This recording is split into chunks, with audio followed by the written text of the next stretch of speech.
আসসালামু আলাইকুম আঙ্কেল। ওয়ালাইকুম আসসালাম। আঙ্কেল শান্ত কোথায়? শান্ত তো এইমাত্র বের হয়ে গেল। বের হয়ে গেছে? আচ্ছা ঠিক আছে। আচ্ছা শোনো বাবা, কি বলবা শান্তরে বলো। সমস্যা নাই আঙ্কেল, আপনি ও আসলে বললেন যে আমি আসছিলাম, আর ওর সাথে দেখা হলে আমি বলে নেবো না ওরে, সমস্যা নেই। আচ্ছা তুমি বলো, বন্ধু হিসেবে আমাকে বলো। আঙ্কেল বলার জন্য তো আসছিলাম, কিন্তু ওর এই কথাটা বলবো না, আপনি ওরে বললেন যে আমি আসছিলাম, ঠিক আছে? আচ্ছা তুমি আমাকে বলো, আমি ওরে বলে দেবো। ওরে বলে দিবেন? আঙ্কেল, ভিতরে এসে বলুন। আচ্ছা আসো।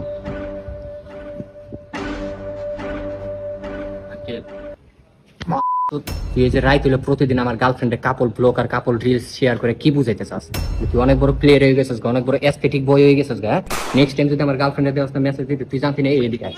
তুই জানতি না ওটা আমার গার্লফ্রেন্ড, জানার পরও তুই আমার গার্লফ্রেন্ডে ক্লিকে মেসেজ দিলি। হ্যাঁ বুঝাস কি মানে? তুই অনেক বড় এস্থেটিক বয় হয়ে গেছিস গা। শোন, নেক্সট টাইম আমার গার্লফ্রেন্ডে কোনো ধরনের মেসেজ দিলে কিন্তু তোর বাইরের কাছে খবর দিয়ে দিবি, বুঝলি?